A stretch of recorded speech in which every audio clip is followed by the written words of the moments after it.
wong lanang nek bojone 3 utawa 4 angel kecemplung neraka.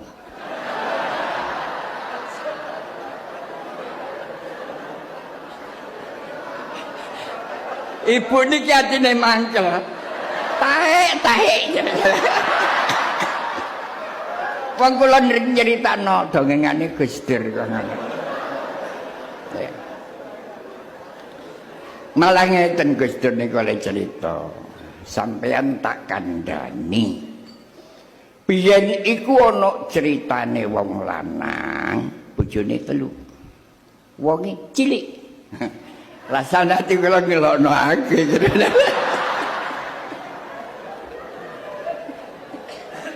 Astagfirullahaladzim.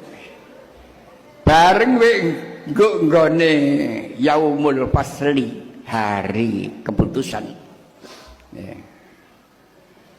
Wong sing bojone 3 iki wadulane mbok tuwek.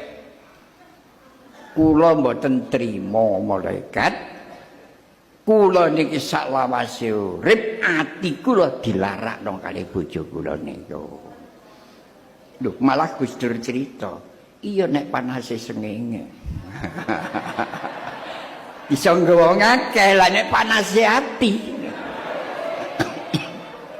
Malaikat adil. Ya. Terus karepmu ya apa? Sampai cemplungaken neraka, cek ngrasakno panase ati. Dicekel karo malaikat. Bareng ngono dadak kepapakan mbok nomor 2 mbek nomor 3. Sak malaikat dilokno. Sampai niki sinten? Aku malaikat. Lah niki ajenge dipetoten pundi? Nang neraka. Napa sebabnya nglarakno atine bojone? Anjane malaikat gak tau rabi. Malaikat gak iso ngomong. Lho ini dongengane Gus Dur lho. Nglarakno atine bojone. Ngeten malaikat nggih. Kula niki bojone Mas niki, adik niki bojone Mas niki. Masih gak dinggekno omah, masih gak dibelanjani, masih gak disandangi. Dadi bojone tok mawon kula pun matur nuwun.